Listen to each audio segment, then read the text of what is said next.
Salut les meilleurs, les petits cotiseurs, c'est Amical, le French Salaryman. Récemment, j'ai vu un pote qui avait fait posté quelque chose concernant un rêve qu'il avait marqué récemment et qu'il n'arrivait pas forcément à comprendre. Il y avait pas mal de symboliques de personnages dedans et ça l'avait assez marqué, mais il n'arrivait pas forcément il comprenait pas vraiment ce que ça voulait dire. Pourtant, ça l'avait assez chamboulé émotionnellement, au point où il avait écrit ce rêve et l'avait partagé à un groupe d'amis en commun, chose qu'il ne fait jamais, voire quasiment pas. Et je sais qu'il le fait peu parce que c'est un sujet qui m'intéresse, donc en général je le retiens quand je remarque que quelqu'un note ce genre de choses. Pardonnez les bruits de voiture ou d'oiseaux qui gueulent, il est 5h du mat et je vais au turbin. Alors, c'est déjà une vidéo que j'ai faite il y a longtemps, mais ça me permettra aussi de me recharger la mémoire.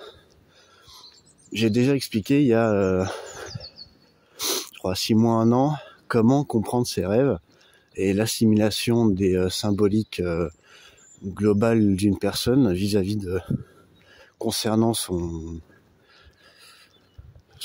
qui peuvent changer selon son sexe, sa naissance, sa civilisation, sa culture, la géographie dans laquelle elle a vécu, bref, tous les facteurs qui lui sont extérieurs et comment il les reçoit.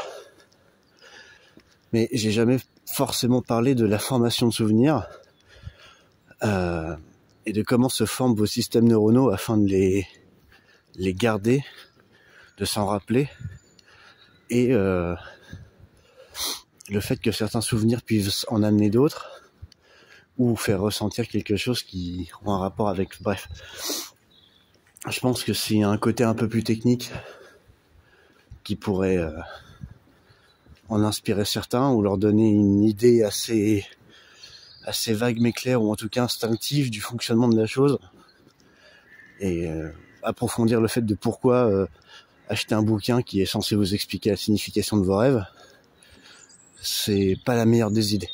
Bref. Un souvenir à la base, pour il me semble, enfin avant même le souvenir, le développement du cerveau et de ses neurones chez l'enfant, dont la plasticité neuronale est assez développée, se compose par multiplication d'expériences et d'assimilation de réception d'informations qui finit par se complexifier avec le temps et à s'assimiler à choses similaires. Qu'est-ce que ça veut dire ?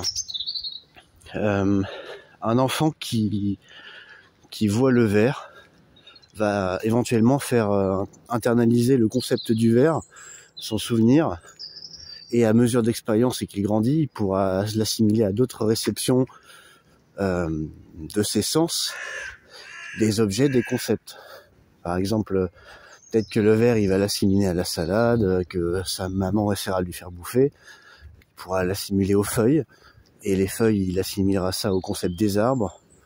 Il comprendra que plusieurs arbres, ça fait peut-être une forêt, qu'un arbre tout seul, ou juste 3-4, ça fait un bosquet.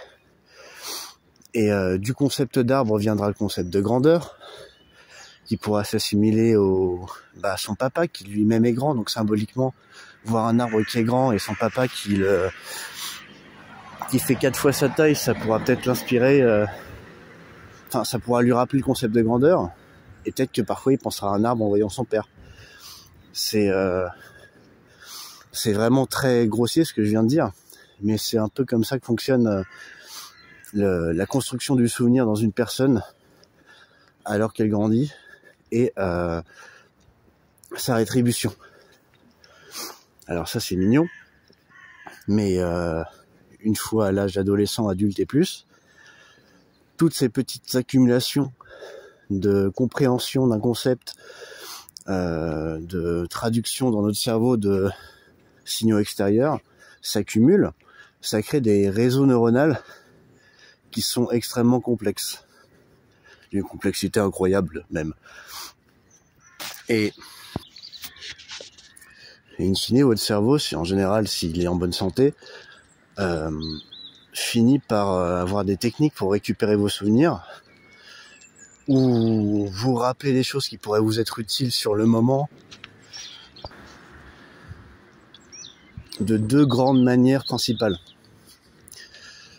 Il y a l'évocation émotionnelle, c'est-à-dire sentir une odeur, voir quelque chose, entendre une phrase ou un concept ou goûter quelque chose qui pourra en fait avoir un rapport avec une expérience que vous avez déjà vécue, voire même ne pas avoir de rapport direct, mais évoquer quelque chose.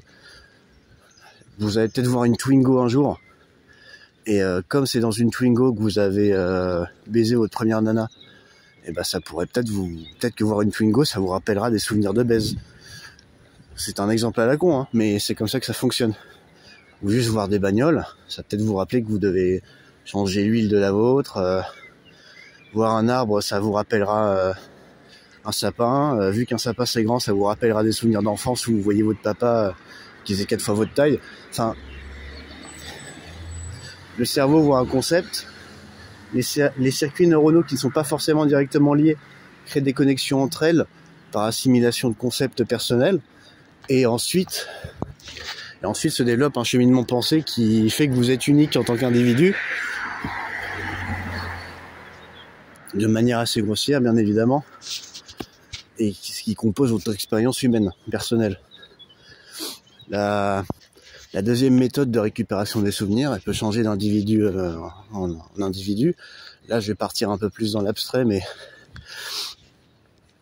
j'aimerais bien avoir les bouquins dont je tire ça sous les yeux, mais je vous assure que je ne lis que des choses académiques. C'est tout simplement l'internalisation ou la recherche de souvenirs par soi-même, penser ou se concentrer. Par exemple, vous êtes en plein contrôle de mathématiques et il faut que vous vous souveniez de comment répondre aux questions. Alors selon l'individu que vous êtes, vous allez peut-être avoir plusieurs manières d'accéder à ce souvenir, ou en tout cas à la méthode que vous avez développée afin de gagner ce putain de contrôle. Alors vous allez chercher dans vos souvenirs comment vous allez faire. Soit ça va se passer dans la mémoire à court terme ou émotionnelle, peut-être que ça va passer par l'hypothalamus, peut-être que vous avez passé toute la journée d'hier à réviser comme un fou, que ça vous a énervé, que vous étiez fatigué, et peut-être qu'en essayant de revivre inconsciemment un peu votre colère, ça vous permettra de revoir des petits échantillons de cette méthode de calcul que vous aviez oubliée. Ça pourrait passer par une mémoire visuelle si c'est plutôt sur ça que vous vous basez en général. Vous allez essayer de revisualiser la feuille sur laquelle vous avez écrit votre équation, et peut-être qu'à partir des petits bouts que vous allez voir, vous pourrez deviner l'équation complète et finir votre raisonnement. Et pour ceux qui ont vraiment écouté à l'école, vous aurez peut-être assimilé, vous aurez peut-être pu caser vos souvenirs de manière plus codifiée et carrée, et vous allez chercher ça comme dans un dossier dans un ordinateur. C'est d'ailleurs intéressant, c'est un autre sujet dont je parlerai une fois, l'outsourcing du souvenir chez l'humain dans un environnement moderne. Vous êtes en plein contrôle, vous réfléchissez au concept d'école, de mathématiques, vous vous rappelez des cours, le concept de cours, cours quand, quelle année, cette année-là, c'est assez vague, hein, vous restez un être biologique, donc votre mémoire part un peu à droite à gauche pendant que vous faites ça, c'est normal.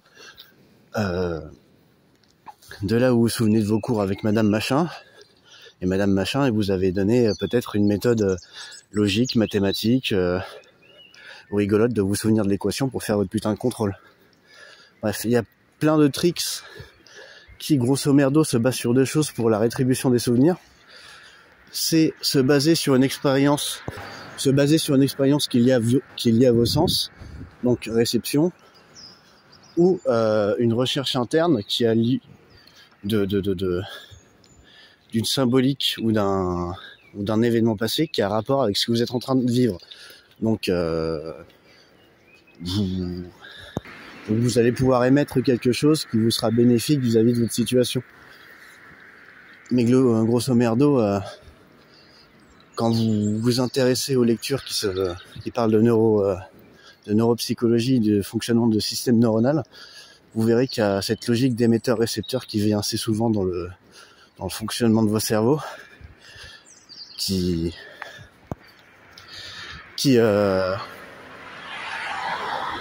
résume assez bien l'affaire, j'ai envie de dire. Après là, j'ai extrêmement vulgarisé, mais j'ai voulu vous donner un plateau d'idées globales sur le fonctionnement de la biologie de vos cerveaux pour pour récupérer des souvenirs. Et on peut en revenir enfin au symbolique. Donc, en partant de ce postulat, admettons qu'une personne rêve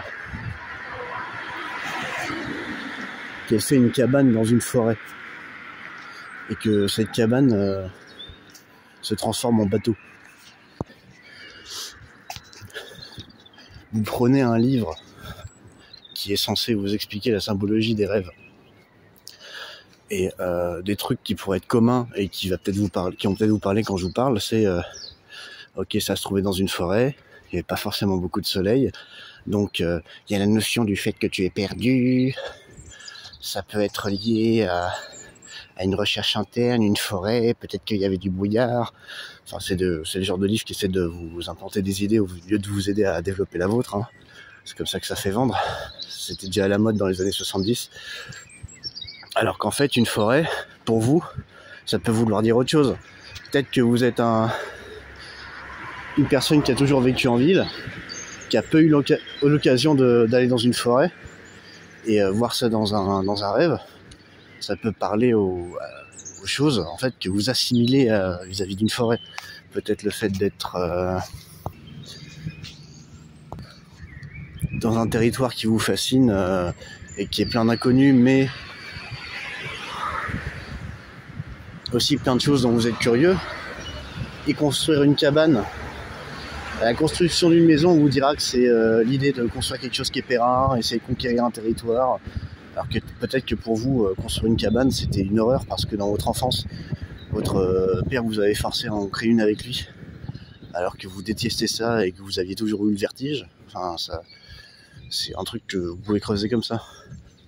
Par contre, il faut savoir que pendant le sommeil, il y a beaucoup de vos... Bon, je finis parce que là j'arrive au teuf. Il y a beaucoup des parties cognitives de votre cerveau qui sont liées au symbolisme complexe, qui ne sont pas en fonctionnement ou qui alors sont en état de fonctionnement bas.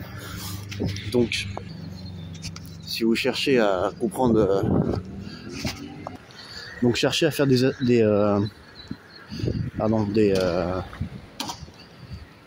la symbologie complexe ou à trop creuser ce que vous avez vu dans un rêve, ça ne sera pas intéressant in fine parce que vous allez vous tromper.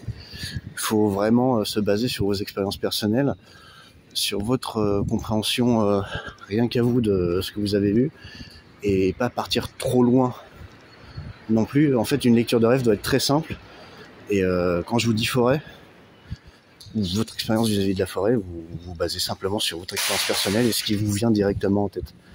Et creuser trop loin ou vous basez sur des sources externes, ça ne fera que fausser une lecture de vous-même qui autrement aurait pu être intéressante parce que voilà, il n'y a que vous qui connaissez votre cerveau.